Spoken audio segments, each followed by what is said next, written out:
Hello दोस्तों, मैं आप लोगों के लिए ईवीएस की क्लासेस लेके आया हूँ।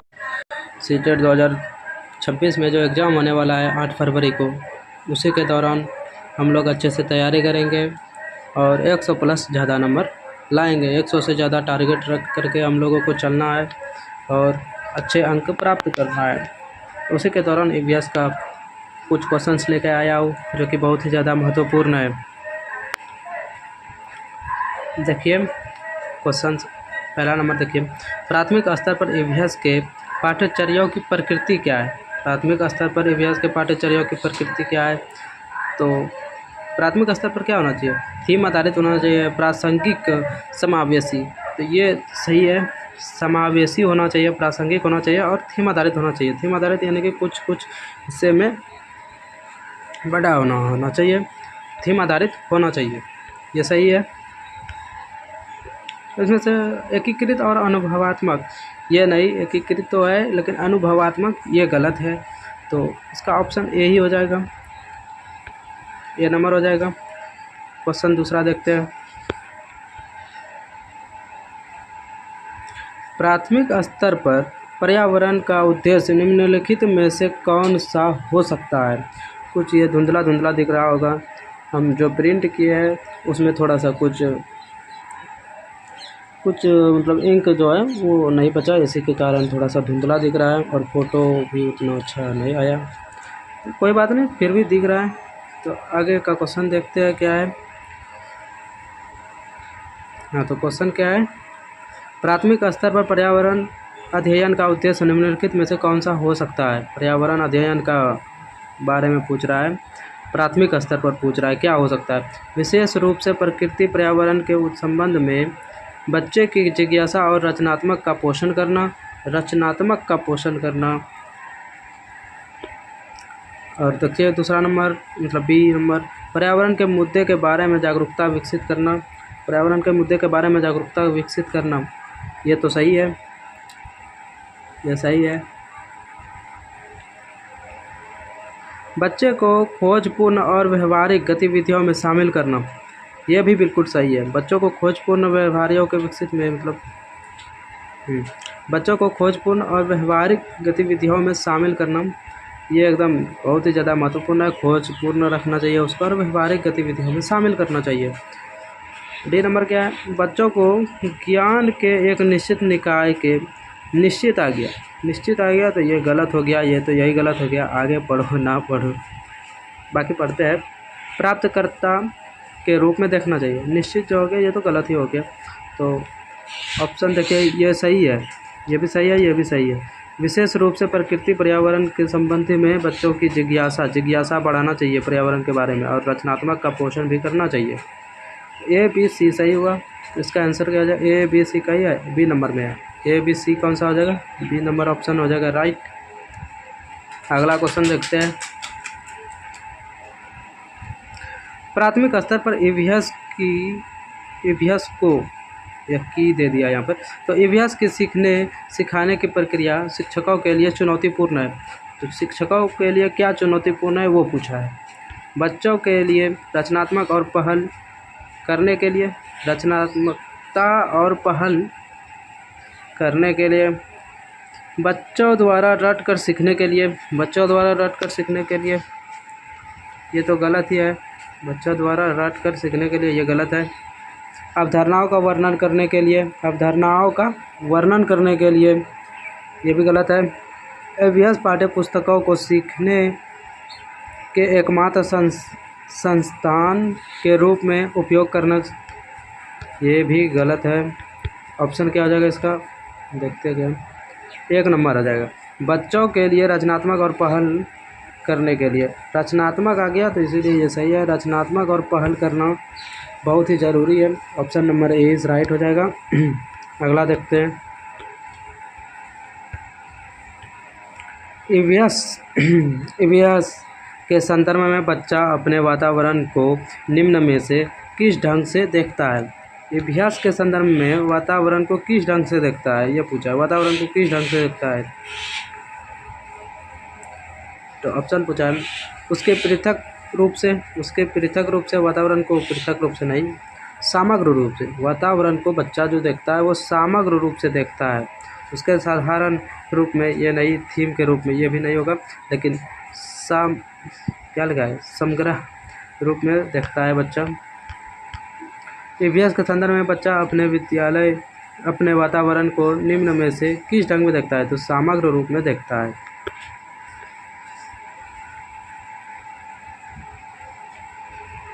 अब दूसरा क्वेश्चन देखते हैं।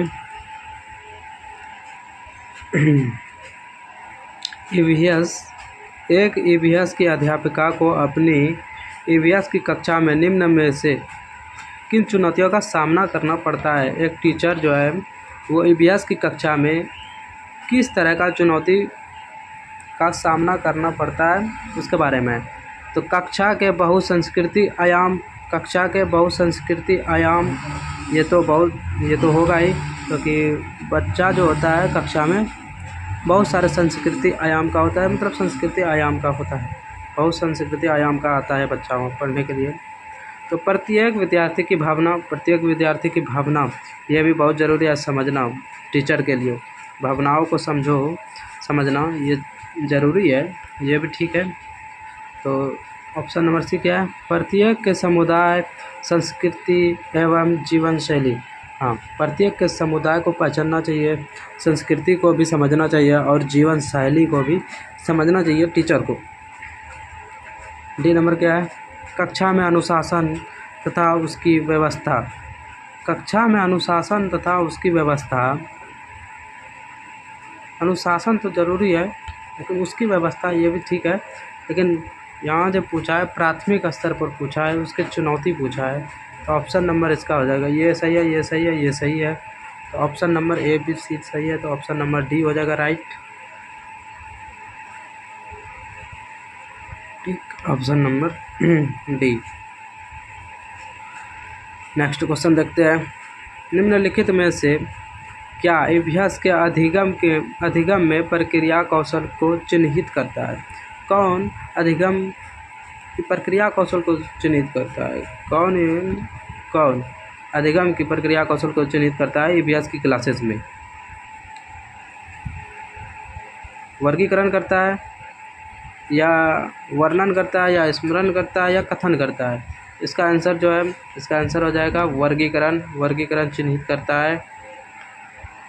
वर्गीकरण चिन्हित करता है अधिगम में प्रक्रिया कौशल के बारे में ईवीएस की क्लासेस में। दूसरा क्वेश्चन देखते हैं।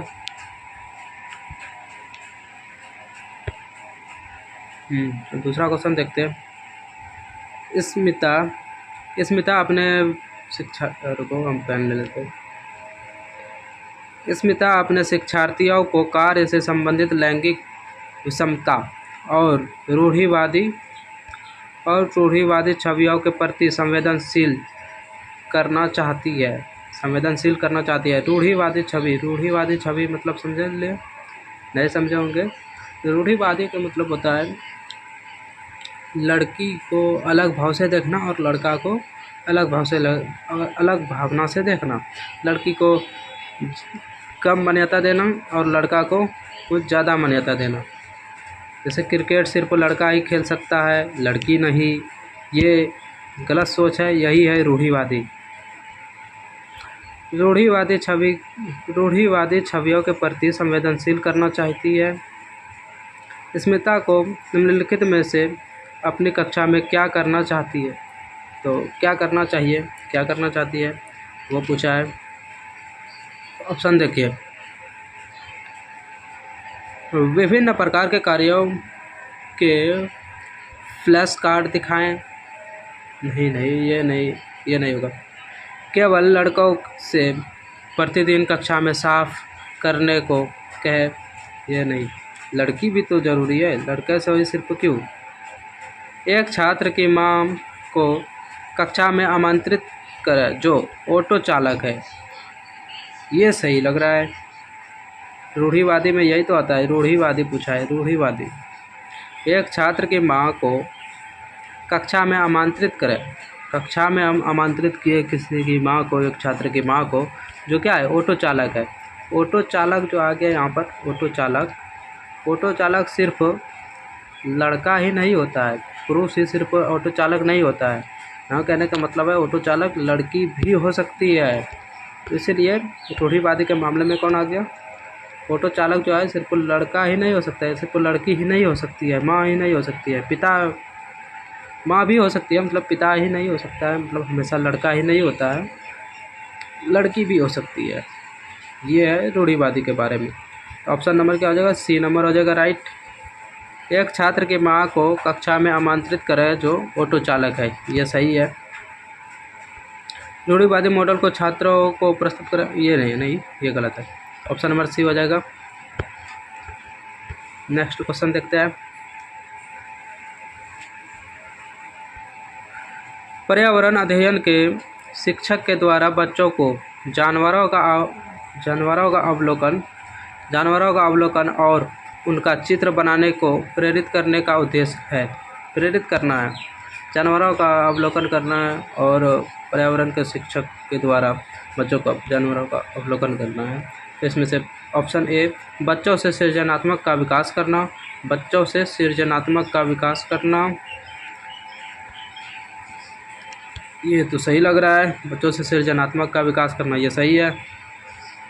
बच्चों में अवलोकन और रचना कौशल का विकास करना, बच्चों में सौंदर्य क्या लिखा है, सौंदर्यगत संवेदना का विकास करना। तो option number A is right. A नहीं, इसमें मतलब ये वाला ये राइट है। इसमें ऑप्शन नंबर सी हो जाएगा, ये वाला सी हो जाएगा option number right. Next question, NCF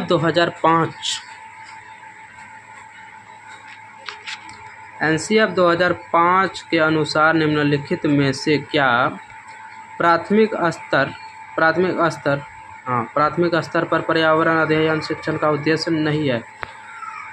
NCF के बारे में पूछ रहा है। एनसीएफ में जो प्राथमिक स्तर पर पर्यावरण के बारे में उद्देश्य दिया है वो सही है, और जो नहीं पूछा है पर्यावरण के बारे में उद्देश्य नहीं है, ये नहीं पूछा है, ये याद रखिएगा, नहीं पूछा है पर्यावरण का उद्देश्य। एनसीएफ 2005 के अनुसार, एनसीएफ 2005 के अकॉर्डिंग। तो ऑप्शन देखिए,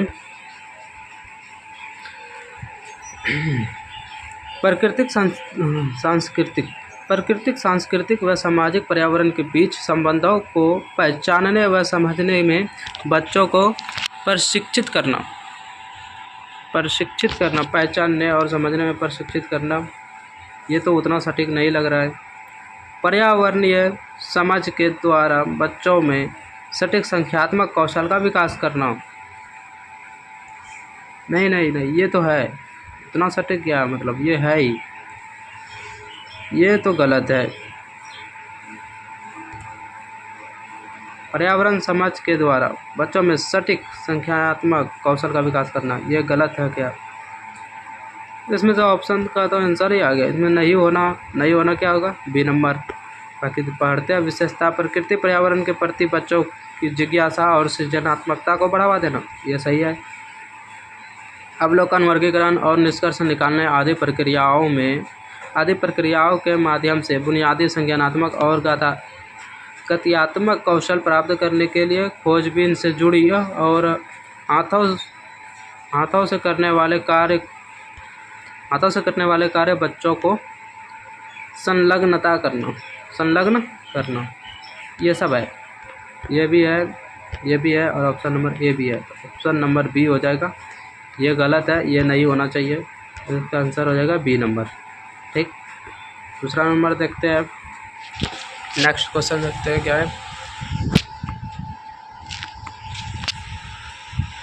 पर्यावरण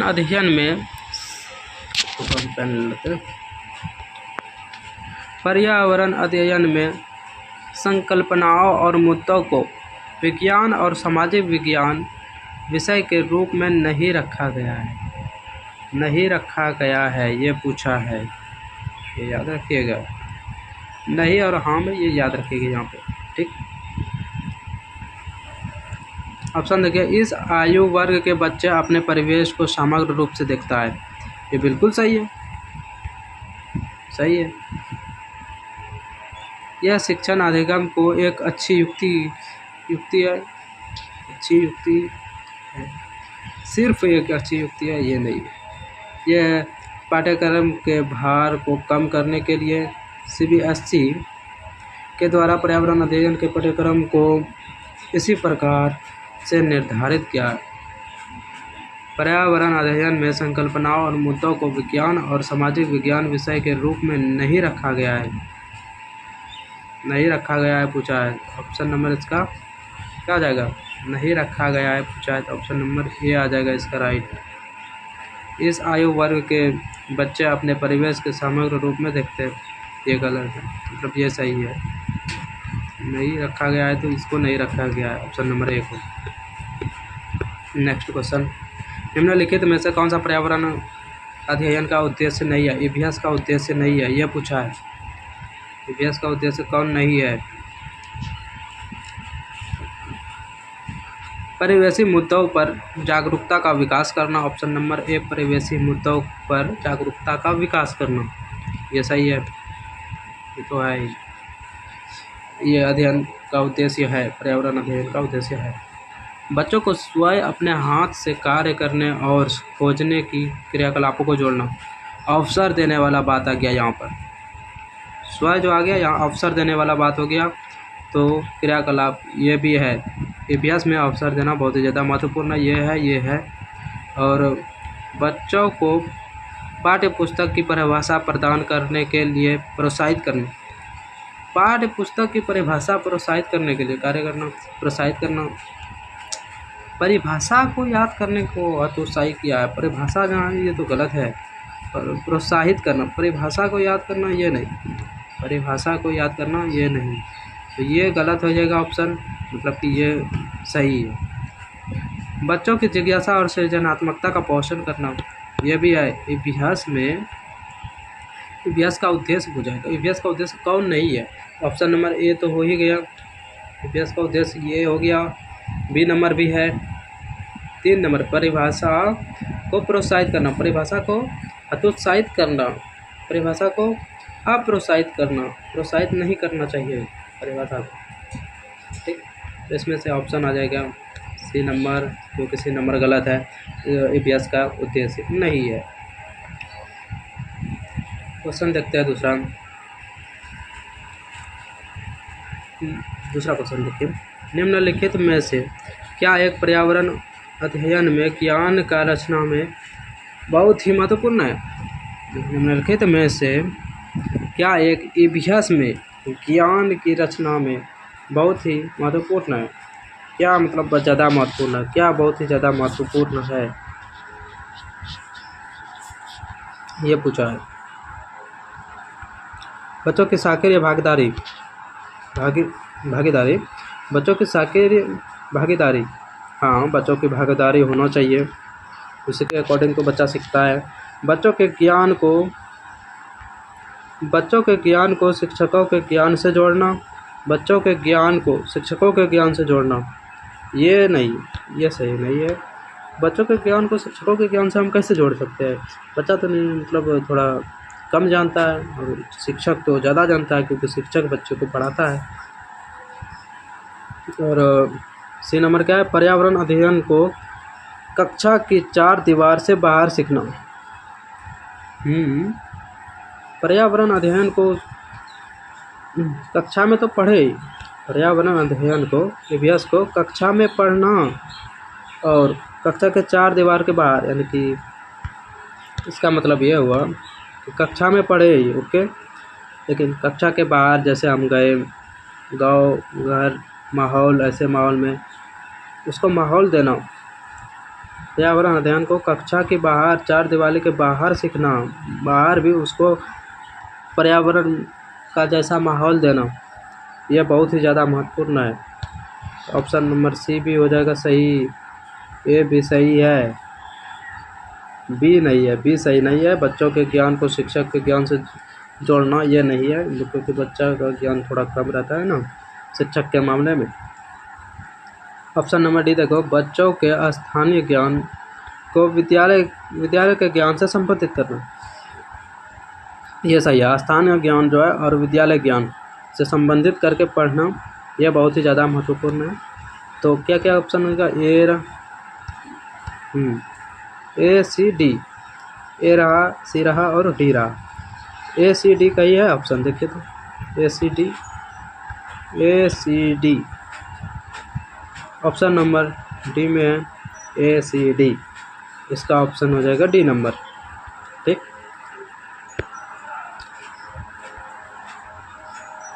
नेक्स्ट क्वेश्चन क्या है? नेक्स्ट क्वेश्चन, स्थानों, दूरियों और दिशाओं की सापेक्ष स्थिति को समझने की क्षमता। स्थान आ गया, दूरी आ गया, दिशा आ गया, को समझने की, सापेक्ष स्थिति को समझने की क्षमता। सापेक्ष स्थिति को हम जैसे समझे, इसको स्थान, दूरी, दिशा को अगर हम समझे तो क्या कहलाता है? कौन सा कौशल कहलाता है? दिशात्मक कौशल, दूरी भी है, स्थान भी है, स्थिति भी है, सापेक्ष स्थिति को समझे, टोटल स्थिति को, तीनों को। तो दिशात्मक तो सिर्फ दिशा हो गया, ये नहीं होगा। चित्रण कौशल, ये तो सिर्फ चित्र द्वारा हम कोशिश कर सकते हैं, मतलब दिशा निर्धारित कर सकते, ऐसे जा सकते हैं, ये भी नहीं होगा। स्थिति कौशल में लगभग सब आ जाता है। स्थितिक कौशल और ग्राफिक कौशल तो नहीं होगा। ग्राफ के जरिए तो हम दिशा को निर्धारित करते हैं, ऐसे जाना है। और स्थिति कौशल में तीनों आ जाता है, दूरी, दिशा और स्थान, तीनों आ जाता है। Option number C is right. Next question,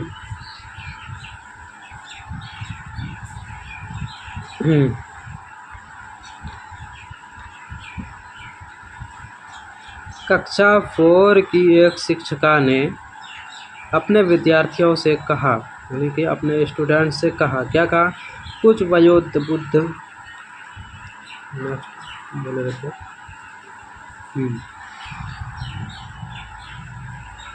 कुछ वयोवृद्ध लोगों से यह पूछिए कि जब वह जवान थे, सॉरी यार थोड़ा मिस्टेक हो गया। पूछिए कि जब वह जवान थे तो क्या उन्होंने कुछ ऐसे पेड़ देखे थे जो आजकल नहीं दिखते। बड़े लोगों से पूछे कि क्या आप जवान थे तो आप ऐसे पेड़ देखे थे जो कि आजकल नहीं मिलते हैं, आजकल हम नहीं देख पा रहे हैं। उपरोक्त प्रश्न में पूछे जाने पर निम्नलिखित में से किस कौशल के आकलन को संभावित नहीं है? आकलन संभावना नहीं है। चर्चा तो कर सकता है, क्योंकि हम उसको पूछे तो उसके बारे में वो बोलेगा, बड़ा आदमी जो भी है, जिसको भी पूछा वो उसके बारे में वो बोलेगा, चर्चा करेगा। तो ये है। प्रयोग भी है, वो प्रयोग भी करेगा कि हम कोशिश कर रहे हैं ऐसे वैसे करने का, तो कि वो मिल जाए पहले वाला पौधा। अभिव्यक्ति भी करेगा। प्रश्न पूछना ये नहीं होगा, ये दूसरा ही टॉपिक चला गया प्रश्न में। तो इसका आंसर हो जाएगा, कुछ हटके क्या है? बी नंबर है। नहीं वाला पूछा था, संभावना नहीं है, बी नंबर। नेक्स्ट क्वेश्चन, दिया गया प्रश्न को ध्यान से पढ़िए। ध्यान से पढ़ते हैं क्या दिया गया क्वेश्चन है। क्या आपने अपने घर या स्कूल के आसपास जानवर देखे हैं? अपने आप से पूछिए।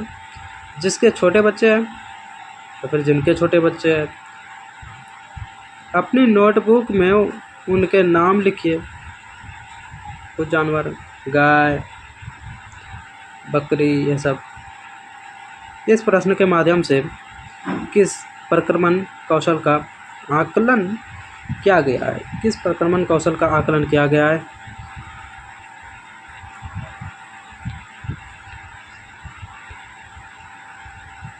क्या आपने अपने घर या स्कूल के आसपास जानवर देखे? बिल्कुल देखे होंगे आप लोग भी। जिनके छोटे बच्चे उसमें अपनी नोटबुक में उनका नाम लिखिए। तो क्या क्या हो रहा है इसके बारे में तो देखते हैं। अवलोकन एवं रिकॉर्डिंग। अवलोकन एवं रिकॉर्डिंग।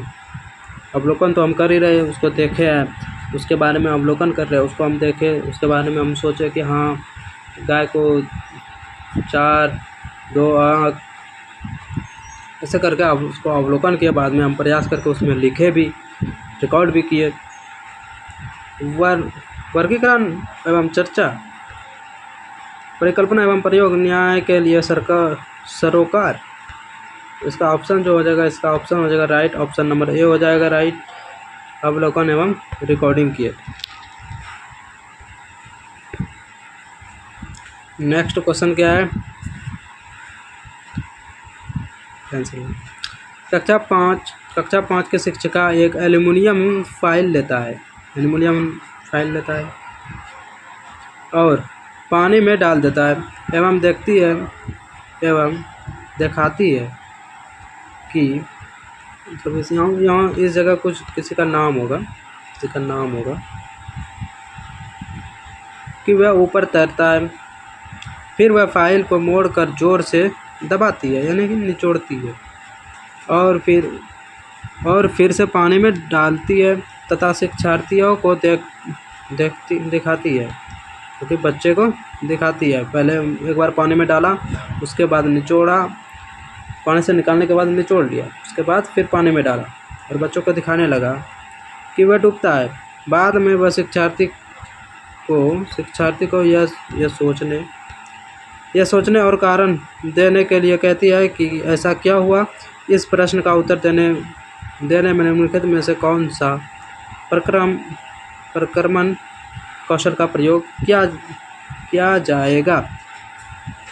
और ऑफकोर्स इसमें जो हो जाएगा ऑप्शन डी नंबर हो जाएगा, क्योंकि बच्चे ने देखा पहले, उसके बाद उसका अवलोकन किया, उसके बारे में उसको सोचा कि हाँ ये क्या होगा, कैसे होगा, कैसे हुआ, नहीं हुआ, उसका अवलोकन किया। अवलोकन का मतलब यही होता है कि उसको देखने के बाद, ध्यान से देखने के बाद उसके बारे में कुछ लिखना, जुबानी लिखना, उसको देखने के बाद कुछ लिखना, उसको याद रखना, यही अवलोकन। मापन, परिकल्पना, वर्गीकरण ये सब नहीं होगा, अवलोकन हो जाएगा इसका आंसर। ठीक है, नेक्स्ट क्वेश्चन देखते हैं।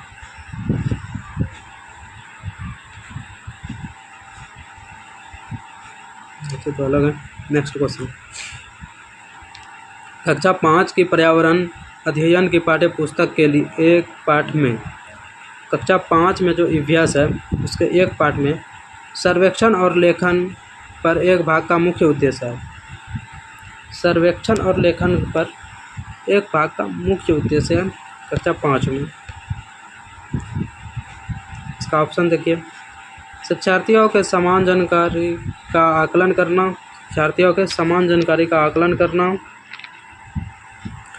शिक्षार्थियों का अवसर उपलब्ध कराना कि वह चीज़ें को खोजे और सीखे, विषय की आधारभूत अवधारणाओं को सीखने में शिक्षार्थियों की मदद करना, शिक्षार्थियों के व्यवहार कौशलों में सुधार करना। यहाँ पर अवसर आ गया, अवसर देखो, अवसर आ गया, अवसर मतलब क्या होगा, मौका देना, बच्चे को, शिक्षार्थी को मौका देना। अवसर उपलब्ध कराना, ये बहुत ही ज़्यादा बात सही है, ये सटीक है। तो option number B is right. Next question,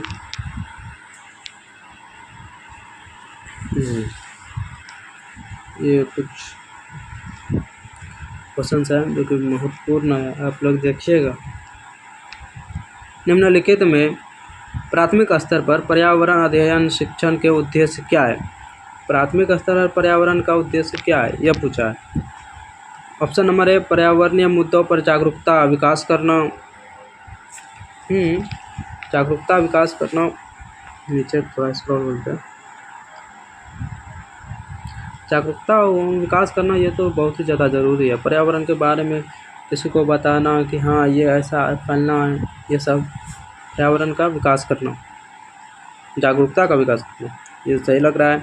ख नंबर है, बच्चों में संज्ञानात्मक कौशल का विकास करना। संज्ञानात्मक यानी कि अंकों का कौशल का विकास करना, केवल अंकों का नहीं, ये भी गलत हो गया। ग नंबर है बच्चों को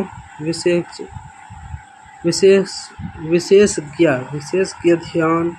अध्ययन के लिए तैयार करना, मतलब कि किसी एक चीज़ के लिए तैयार करना, ये नहीं, ये गलत है।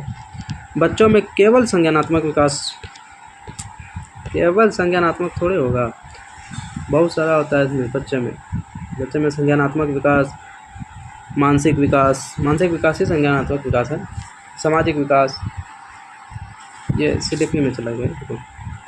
इसका सबसे सटीक आंसर है पर्यावरण मुद्दों पर जागरूकता विकास करना। पर्यावरण के बारे में जागरूक करो सभी को, बच्चे को जागरूक करो। प्राथमिक स्तर पर जो है बच्चे को जागरूक करो कि पर्यावरण क्या है, पर्यावरण के बारे में क्या है क्या नहीं है, इसको पढ़ना चाहिए, कैसे पढ़ना चाहिए, क्या है पर्यावरण, जागरूकता करो।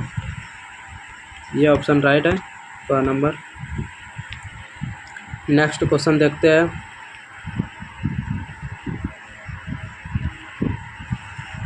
यही है नेक्स्ट क्वेश्चन, यही है नेक्स्ट क्वेश्चन। EVS पढ़ाने का निम्न में से कौन सा उद्देश्य शिक्षा के सतत विकास के महत्व को दर्शाता है? शिक्षा के सतत विकास के महत्व को दर्शाता है। EVS पढ़ाने का निम्न में से कौन सा उद्देश्य शिक्षा के सतत विकास के महत्व को दर्शाता है? शिक्षा के बारे में पूछ रहा है, सतत विकास को दर्शाता है। EVS पढ़ाएंगे तो कैसे पढ़ाएंगे, नहीं पढ़ाएंगे, उसी के बारे में पूछ रहा है। तकनीकी एवं, यहाँ 2 बार लिखा गया है, इसके लिए समझ आता हूँ। तकनीकी एवं गुणात्मक कौशलों का विकास करना। तकनीकी एवं गुणात्मक कौशलों का विकास करना। का नंबर है बच्चों को अन्वेषण के क्रियाकलापों में लगाना। बच्चों को अन्वेषण के क्रियाकलापों में लगाना। गा नंबर क्या है? डिजाइन लिखा है, डिजाइन तथा संरचना के कौशलों पर बल देना। डिजाइन तथा संरचना के कौशलों पर बल देना, ये नहीं है। समानता, न्याय, शांति तथा मानव के अधिकारों के सम्मान के विषयों पर समालोचना करना, ये सही है। समानता मतलब कि किसी में भेदभाव नहीं। न्याय करना चाहिए, और शांति तथा मानव के अधिकारों का सम्मान के विषय पर क्या है? समालोचना करना, उनके विचार करना, ये सब। ऑप्शन नंबर इसका सटीक आंसर है घ नंबर, बाकी ये सब तो नहीं होगा। घ नंबर इज राइट आंसर। तो आप सभी के लिए मैं कुछ और बताना चाहता हूँ, जिसको आप ध्यानपूर्वक देखिएगा।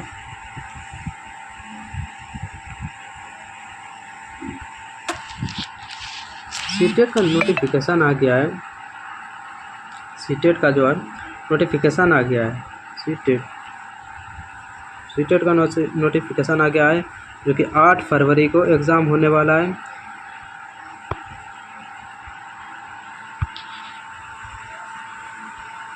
सॉरी यार, क्षमा चाहता हूँ यार।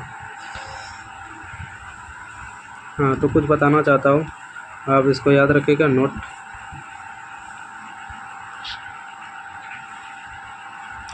8 फरवरी को एग्ज़ाम होने वाला है। 8 फरवरी को 2026 माह में, 26 साल में। यह बहुत ही ज़्यादा इम्पोर्टेंट है। इसका जो फॉर्म जो फिलअप होगा, वो अभी मतलब वेबसाइट पे अपलोड नहीं हुआ है। कुछ दिनों में 3-4 दिनों में अपलोड हो जाएगा। आप लोग टेंशन मत लीजिए, और आप लोग अच्छे से तैयारी कीजिए और अपना फॉर्म भी भरिए। तैयारी करने में किसी भी तरह की कंजूसी नहीं। हम सबका टारगेट रहना चाहिए 100+ नंबर लाने का, और 100+ ला भी सकते हैं अच्छे से तैयारी करोगे तो प्लीज़ लाइक कर दीजिएगा मेरे वीडियो को, और सब्सक्राइब भी कर दीजिएगा, ठीक।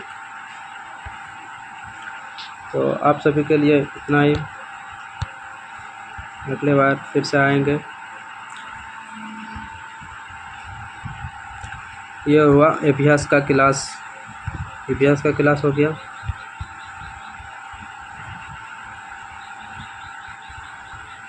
थैंक्स, आप इस वीडियो में बने रहे, इसके लिए बहुत बहुत ज़्यादा थैंक्स।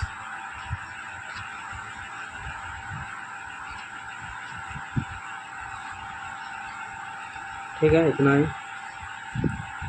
बाय। फिर अगले वीडियो में आएंगे, आपसे मुलाकात करेंगे।